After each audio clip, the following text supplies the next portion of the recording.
Yo, yo, yo, it's your boy Bobby Frost, and Bobby Frost Media presents Transparency. I'm solo again today. How y'all do after elections, man? Want to get into it? I know I've seen the country is super divided right now, which is like crazy when you listen to the candidates talking about how they gonna improve America, and it seems like more divided than ever. I would say this, and I don't like saying cliche to say that it's more divided than ever, but this one seemed like for real. Like the Hillary Clinton stuff was kind of like that when it was Hillary Clinton and Trump. The Biden and Trump was messed up too, but I think this one was only more divided because now it's a woman and a woman of color. So whoever you voted for, man, we got another 4 years to knock down what we got to knock down, and it is what it is. You know what I'm saying? You got to do what you got to do. So I ain't gonna touch on too much about the election. You know, just wondered if y'all got out there and vote. How y'all feel? Y'all can leave something in the inbox, DM, or comment on the webpage, transparency.com, or on any of the podcast platforms y'all listen to the episodes on. You can go on there and leave a comment. I ain't been on nothing. Getting ready for the Thanksgiving season, you know. Man, it'd be like a gift and a curse when Thanksgiving come around, because I be ready to eat, but you know, I'm trying to get that summer bod together, man. So you know what I'm saying? That's tough, because I know I'm the type of person on Thanksgiving, I ain't gonna lie to you. That's just me. Only holiday I really do it on, Thanksgiving. Thanksgiving, I'm gonna get about 2 or 3 plates. You know, I might not finish, or I might finish the first 2 and put another one up, but I'm gonna get about 2 or 3 plates. And you know, I'm a big fan of like turkey. I see a lot of people ain't fans of like cranberry sauce, but I love cranberry sauce. I can eat cranberry sauce by itself, but I definitely like it with, like, you know what I'm saying, the dressing of a song called the stuffing, but I like that. So getting prepared for that, and that's about really it. Trying to finish this last, where we at now? I want to say like 45 days almost left for the year. A little bit over 45 days. Yeah, I just want to kill these last couple of days, just month and a half, and just kill it all the way around, from everything, all the way around. So I wanted to get into the topic at hand today, and the topic that I was getting into is, I really want to know, like, what's the science of happiness? You know, it was pressing on me to talk about it because I see, like, when I do hop on like Facebook, sometime on Instagram and Snapchat, but definitely on Facebook, and just see how many people seem unhappy. I don't even want to say miserable, just unhappy. Dealing in the profession that I deal in, seeing kids come in and just be battling depression and other things, and it'd be like, man, it's just like a lot of like, just, you know, how can I put negative or like dark cloud energy. And then you see, you know, I see the couple people that I interact with life that's just always happy. So, you know, I wanted to check into that. Like, what's the science of being happy? You know, examine what makes people happy and how personality and characters influence one's sense of well-being. You know what I'm saying? Like how you look at life, what makes you unhappy or what makes you happy. You know what I'm saying? Like one of the things, you know what I'm saying, defining happiness. You know, what does happiness mean to different people? You know, what's the definition? What's the perspective? You know, I did some research, and everybody define happiness as different things.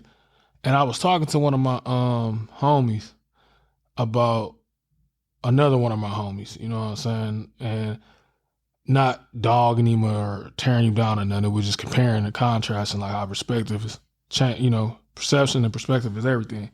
Like I got one homie, like literally, like he's content, in my opinion, with the bare minimum.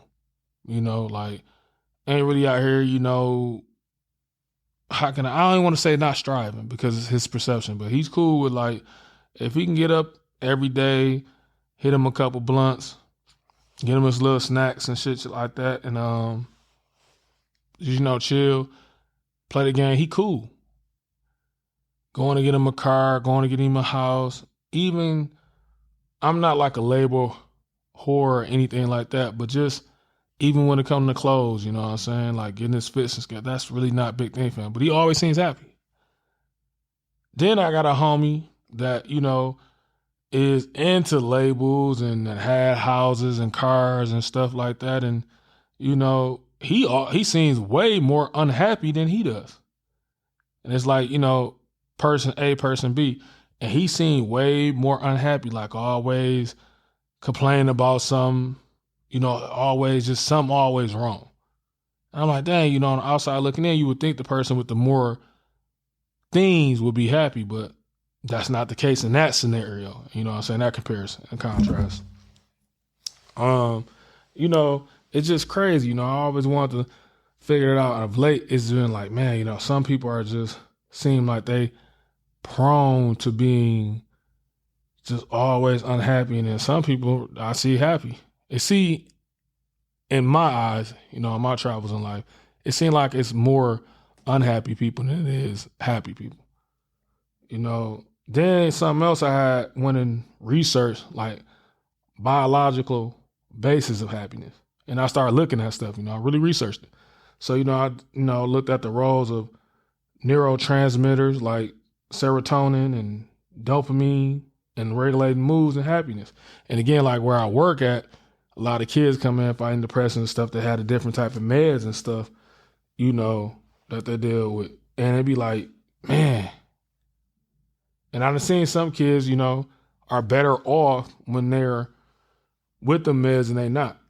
And it's just, crazy even looking at that, like how stuff works. It's wild to me how certain stuff work. And it's just like, would that be the answer to a person if he or she is, having a tough time, depressed or fighting depression, or having like bad thoughts, self-harming thoughts, suicidal thoughts, or just not self-worth?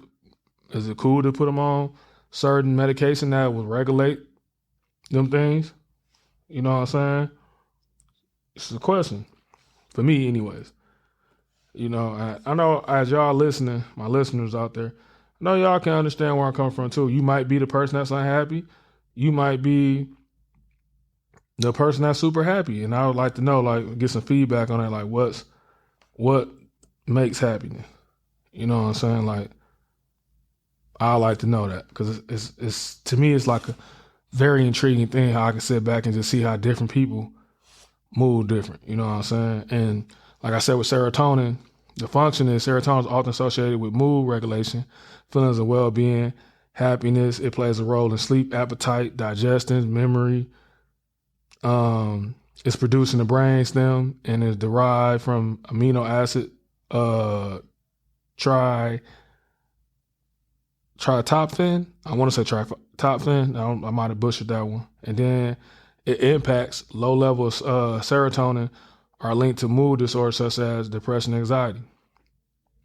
Dopamine is known as the pleasure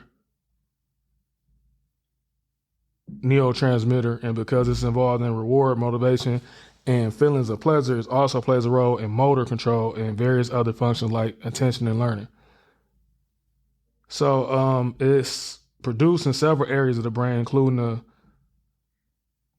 ventral tegmental area. I got to go look at exactly where that's placed at in the brain. And imbalancing the levels can lead to conditions such as Parkinson's disease, schizophrenia, and addictions. Both neurotransmitters are crucial for maintaining mental health and overall well-being, but they have distinct roles in the pathways in the brain.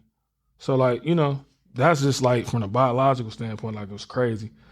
And I done seen how a lot of kids come in with anxiety and depression and stuff, and you have to put them on meds. I'm not a big fan of meds, but if it's gonna make you better and a bunch of side effects, I'm gonna roll with it. Then something else I was looking at, like just studying people, because I like being a formal.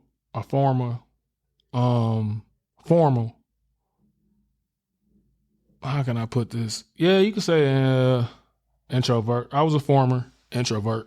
So being that, you know what I'm saying, I can say this for sure. The personality traits of happiness, I like to examine people without them even knowing, just, just looking at them and checking them out. And seeing how like happy people are always optimistic. They really don't look at problems and stick with the problem. They go, it's a problem, let me roll with it and figure it out. Unhappy people sits with it. Like they sit with their problems and they just wallow in it. And it just it's just engulfs them. Another one I was looking at was cultural differences. And I see how different cultures and the understanding and pursuit of happiness is different. I was looking at that. Like, I see how, I was looking, prime example, I was looking at like, man, I don't really see too many like Middle Eastern people when I interact with them at stores or just the walks of life. They usually more pleasant. I can say they more pleasant. And I was looking like, what makes them more pleasant? Like, what in their culture makes them more pleasant? Is it that, like, what's their upbringing, what's their teaching that make them more pleasant? And then I can look at, again, looking at people more and like, I notice more, seeing like more people that live in rural areas are more happier than people that live in urban areas. Is it because of the hustle and bustle of the urban area? It's like you bunched up. Is that a reason? Because you got more space, or in the rural areas, or is just like because you live in a rural area, you get more outside time, more sunlight, things of that nature? I wonder. Because I always said to a couple of my kids, like, y'all don't never go outside. Y'all stay in the house. Y'all don't get outside and get enough sunlight. And sunlight plays a big role in your happiness too. I never thought about research seasonal depression, which I didn't think was a thing, but it really is. I thought it was just something to sell, like, again, meds. But no, that's a serious thing, seasonal depression. Another thing was looking at, like, and I said this earlier, going back to earlier what I said, material wealth versus emotional wealth. That's a big thing too. And like, how your role with that, like, do material wealth is more important than emotional wealth? Like, which one more important to you? That's a big one to me. Just thinking about that, like, which one is more? So, like, give a definition real quick. Definition of material wealth is refers to accumulation of physical assets such as money, property, and possession. Materialistic things. Impact on happiness. Well, having enough money to meet basic needs and reduce financial stress can contribute to happiness. Research shows that beyond a certain point, additional wealth have diminishing returns on happiness. This is often referred to the hedonic treadmill, where people quickly adapt to higher level of incomes and material goods, leading to constant pursuit of more without a corresponding increase in happiness. So like when I was talking about my two homeboys, that might be it. So how this is researched and how this is said, like, when you can get your necessities, the bare necessities, like the Jungle Book or Bubbaloo, when you get your bare necessities, if you're making that, you should be happy. I ain't gonna say should be happy, but you more likely be happy once you start pursuing abundance of material wealth.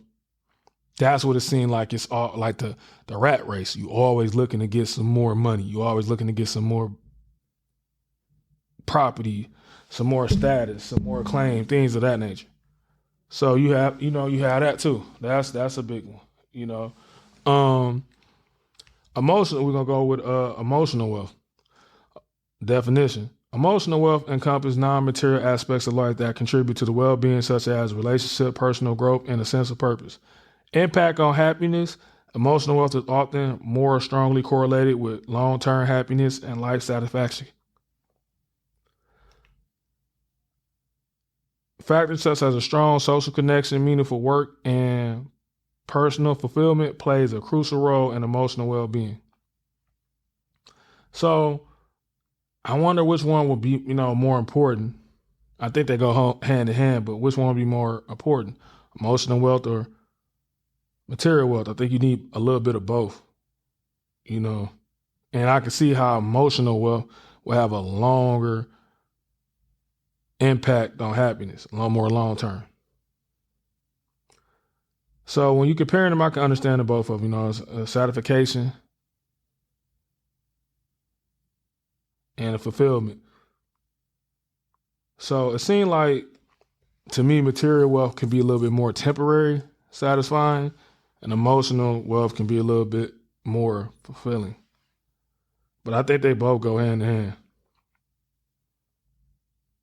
And like I noticed this too, like social connection. Material wealth is excessive focus on material wealth can sometimes lead to social isolation because you start feeling like either you're above everybody or you're better than everybody. So you start isolating yourself from people you do know. Not saying that's a good thing or a bad thing, just, the role it can play. And then when you look at emotional wealth, a strong social connection are a key component of emotional wealth and are strongly linked to happiness. The another thing, 4, is purpose and meaning. Material wealth, while it can provide comfort and security, it doesn't necessarily provide a sense of purpose. So again, I've seen that with celebrities all the time. I always used to wonder that too, like, how can you be a millionaire or a billionaire and have thoughts of suicide and all that? But once you break it down, once you start getting that wealthy and stuff, you don't trust people. You think everybody out to get you, or they only with you, around you because of your material things. So you make a prison of yourself. You become on an island. I can understand that perfectly. And you don't feel like you got a sense of purpose no more. You just feel like you're just going through the motion, you got all this money. And then you got emotional wealth. Engage in activity that align with personal values, contribute to a sense of purpose, can significantly enhance emotional wealth. So I can see that too. Like once you start feeling like you got connection with people and you doing stuff with people, it could be minimum or major. I can see where the sense of purpose of self can come into that. But like I had said earlier, it's balancing both. Here goes some tips for practically balancing both. Prioritize experiences over possessing. Invest in experience that can create lasting memories and foster connection with others. Cultivate relationships, spend time nurturing relationship with family, friends, and the community. Practice, and this is a big one. This is like the biggest one. I was going to touch on this on its own. Practice gratitude. Gratitude regularly, reflect on and appreciate the non-material aspects of life that bring joy and fulfillment. This is something I struggle with, a lot with people, like being, thankful for stuff that's going on, be happy with what you got, gratitude. A lot of people don't have enough that they always worrying about is the grass greener over there. Be happy with what you got, what you blessed with. This is something I struggle with personally, finding meaningful work, engage in work or activity that align with your values and provide a sense of purpose. Like that's something I done had a big thing with myself. I done had jobs where I started feeling like I'm not doing meaningful work no more because of how the job is structured, if you get what I'm saying. And the 5th and last one is managing financial stress. Ensure financial stability to reduce but avoid overemphasizing material accumulation as the primary source of happiness. So yeah, like you, again, have your necessities down, and what they call them, an egg nest, you know what I'm saying? Safety egg nest if something do go wrong. But you ain't got to be out here trying to keep up with the Joneses and trying to have the best and the most of everything. Because you're going to be stressed. You're going to be in a rat race. By focusing on both material and emotional wealth, you can create a balance and fulfilling life, So just checking out the happiness, that's a big thing I thought was too. But like I said, I want to go back to the gratitude situation. Like, yeah, I try to teach my kids that. Be happy for what you got. Be grateful for what you got. You can strive to get more, but never lose sight of you already blessed. Don't ever lose sight of that, you know what I'm saying? Because that's when you get the stress. Because I have never been the type of person, I never really thought about And it's no knock to nobody who has done. I never got to the point where I thought about killing myself or self-harming myself. I done thought about like what life would be like without me around, meaning like I done thought about like, hey, like, dang, I wonder how people move around if I wasn't around, or just little stuff, I'm pretty everybody thought like how big my funeral was, who would be crying at my funeral, who would do this stuff, just mind wondering things, what I'm saying, like that. But I ain't never really thought about like killing myself. Like that's never crossed my mind. And to see that, I always wonder, like, I'm gonna talk to some people who could talk about that. I know they had attempts at suicides and stuff like that. Like what gets you there? What's so unhappy that you think about that? You know what I'm saying? Like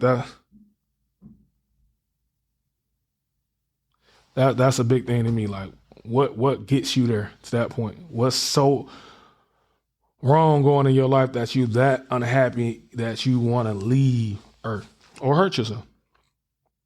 Another thing I think we didn't talked about this before, but like you gotta look at happiness in the digital age, what we're going through right now. You know, like that's big right now, the digital age. That's big, big. Like I like what's going on with that one, but man, it's so much going on right now. It's crazy what's going on right now. How looking at all these social medias can change how you look at yourself, your self-worth. Like I remember they was talking about some don't quote me on this how it was, but it was saying like you wouldn't be able to see people likes. You could see likes. I think this was on Instagram. They was talking about the idea, but they never did. Like you could see your own likes, but people couldn't see your likes. And for the brands and people having brands and stuff, I could see why they was against it, but I thought it was good. You know what I'm saying? Because a lot of people do compare their self-worth to that. They take a picture that they think is really nice and say they was aiming for 300 likes and only got 70 likes. Now they thinking, do I really look good? Because this is a picture I thought was one of my top tier pictures. Like checking that out. Even some of the jokes, like I'm a guy that's really has a sense of humor and I got a dark sense of humor. But I can see how something that I would laugh at could really hurt somebody else. So go check into some of the impacts of technology on happiness. Connectivity. Technology allows us to stay connected with friends and family regardless of the geographical distance. Social media platforms, video calls, and messaging apps make it easier to maintain relationships. Access to information. The internet provides a vast amount of information at our fingertip, enabling us to continue to learn and grow personally. It's a convenience. You can go in there and knock stuff down quick. The entertainment side of it. But then you have to have the balancing of it. Like how much time do you spend on social media? How much comparison are you comparing yourself to social media? I say this with females all the time. Like they really think guys be want IG models and don't. It's something good to look at, but there's not something you should be holding yourself up to. It's not. Just, she has this body that's either natural or not natural, but that shouldn't make you feel lesser about your body. I had an argument with my co-host several times. I don't say argument, say debate. And I had a lot of other females. And I always ask this question when it came to like getting work done. And I'm like, if it really was literally just for you, why get it done? If it really was just for you, like really we tackling that for really was just for you, why would you get it done? Because guys don't care if you have a fat butt, flat butt, a little gut. Some guys into very big women, small. It's people that's going to, rock with you for who you are. When you're attention seeking or being an attention whore, what's the purpose of that? It's, even the attention you getting is going to be like not fulfilling. So to go, I never understood it. To go spend anywhere from 5 to 15,000 on a body, and you're saying you're not doing it for men that looking at other women that has their bodies right or enhanced, you're lying. You just want to make it seem like you're not, but you are, because again, you don't need to do that. If that's not what you offer. Now I always say this. Now, if you're doing this to enhance a brand, you're doing this for that, that's cool. But just doing it for some attention that you're not capitalizing off of at all, I never understood it. That's a slippery slope to be going down. And that's, again, it's the digital age, because like I said, I didn't see as much body work being done. It was body work being done. What I used to see growing up before we had this explosion of social media in the digital age, I seen breasts being done and facial work. What is it called? Botox. I had never seen somebody touch their butt or hips and thighs and things like that. I had never seen it before. Never. I seen the tummy tucks, breasts, and a little bit of facial work. But since, even when I look at it's different, and I love talking about the difference between races, ethnicities. I love that. Not even looking at white girls or Caucasian women, they normally don't come with big butts, big cheeks. Might be wide, but they don't really be like plump. Looking at seeing how many of them that got work done, it's crazy. Like, man, it's just wild. And again, that's the digital age. So you have to have a balance of it. You know what I'm saying? Balance your online and offline activity. Ensure you spend quality time offline. Engage in activity that will promote well-being, such as exercise, hobbies, and face-to-face interaction. I said this before. Being out in a dating scene is crazy because a lot of women and men, this is for everybody, can't have face-to-face conversation. Like, when people tell me they don't like, I used to say this with my calls, you rather text than call. It's not really that much convenience to text and call. When people say that, that's a lie too. Take the same amount of energy time to text to call. You're going to put more energy typing than you is going to be talking. It's just a lot of people just don't even, they done got so far removed from human interaction that they sit back and rather just text. When I've seen people say like that, that's a daunting task to have a conversation. It's daunting to use your words, your voice box, when these people can't even talk. Deaf people, it's a daunting task for you to sit back and use your voice box to talk to somebody else. Your vocal cords. No, you just got so far removed from the human interaction things that's crazy. Like, people would rather sit up and like an Instagram story or something like that than to call you and say, hey, how you doing? Like, I literally see people that interact with me on social media, and when I see them out in the streets, at a bar, at a club, they won't speak. And I look at it, it'd be weird. I'm not the type of person that go out and go speak to you anyway, but it'd be weird to be looking like, man, you just sent me this, you was in my DM, or you liked this picture, you said that you like this, you like that, or like the status or something like that, comment on a live, and then I see you out in the open, I don't want to say shy, but you just don't say nothing. It's weird, like, because people so far removed of being able to talk face to face. Man, like in a dating pool, that would piss me off. Like I said, one thing, we out to eat or something, and you're on your phone or you got an AirPod in your ear and stuff like that. Like, you can't disconnect from technology for a little minute to enjoy my company or each other company. It's crazy. And like, I see some people do this, do the digital detoxes.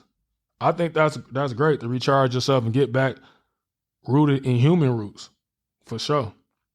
And, again, focus on authentic connection. Use technology to enhance, not replace real life relationships. Prioritize meaningful conversation, interaction over superficial online engagements. And I'm looking at stuff now like, you looking at VR, virtual reality, or augmented reality, AR. It's like, man, think about how this about to go. You're going to have people really, like the meta universe, you're going to have people really just spending time out on the web. Like they're a robot plugged in. I ain't gonna go too far on that. You see Trump just put Elon Musk, I forgot the exact name where he at, but it's like an advisor for government waste, like make sure the government is running more efficient. And I'm pretty sure to run more efficient, there's no way to make stuff run more efficient than having a bot or an AI do it. More disconnect. Crazy. You know what I'm saying? So like, it's just wild, you know. But like I said, this was a great episode for me. I was just getting into stuff that makes humans happy and unhappy. So, you know, again, practicing tips for increasing happiness, you know, offer advice and strategy, you know what I'm saying? That's what I was trying to do. That's it. Really, that's literally all I was trying to do. Trying to get people to understand and see some more stuff, you know what I'm saying? Like things that may help. Cause I see a lot of unhappy people, you know what I'm saying? Therapy is great too. I think people sometimes over rely on therapy because they talk to their therapist, but they don't talk to nobody else. So what's the point of having therapists if you can open up to a therapist, but you can't open up to the people in your circle or in your day-to-day life? To me, that's don't make sense either. But it was just like that. I wanted to touch on that, man. Happiness and what define happiness, what make happiness. So that was it. You know, I'm gonna get into what I've been listening to. And it's some music that I've been dropping, you know what I'm saying? Especially when you get to the last quarter. A lot of people be dropping. Last episode I talked about the Freddie Gibbs, which for sure was hidden. You know, another nice project I liked that I just dropped was Primo Rice, P Got Game. I rock with Primo Rice real tough. Like, dog, that's my dog. I rock with him hard. And his new project, I like it. I don't want to say it's one of his best ones, but I'm a big fan of Harry Fraud. So I'm always checking out Harry Fraud for sure. Always. Another nice project just came out. Y'all can hear that set. I ain't got to sit with it long as I wanted to, but the new Jay Worthy, Tonight Show Part 2. Jay Worthy and DJ Fresh, man. You got to check out all DJ Fresh collabos I've seen. He don't miss either. He picked the right artists to link up with, and they be nice. You know what I'm saying? Check that out. I like the More Bags, and I like the We the Cleanest with Payroll from Detroit, you know, Payroll. And then, like I said, the More Than Bags with Larry Jones. That's it. So, you know what I'm saying? Again, I appreciate everybody checking in to Triparency, locking in with me, rolling with me. You know, I'm getting better and better with it. I appreciate the patience, everybody rocking with me from the ground up all the way up now. You know, how I look at my podcasting right now is I'm like, start off in the basement. Now I'm at like floor level. And you know what I'm saying? I'm going to keep building up till we get to that roof. And we're going to get to the sky with it. Like what did Jordan say, man? That was funny, man. We say the ceiling is the roof. Or the roof is the ceiling, something like that. Man, we was talking to North Carolina during the Villanova, right before the Villanova and North Carolina championship game. That was crazy. But yeah, man, you can catch me at Bobby Frost Media on all social media and Robert.87 on IG. Check me out on Twitch, Robert.810. Yeah, I'm giving out ass kickings on 2K. You can catch me in a rec, pro-am, all that. Holla at me. We doing matchups, get worked out on. I'm about to get the Undisputed. I heard it wasn't good, but I'm going to get that too. So I'll be looking out for me out there on that too. You know what I'm saying? Check me out for that for sure. And I appreciate it again. Go run the numbers up. Like, subscribe, share, tell a friend, and tell a friend. I appreciate it. And I'm out.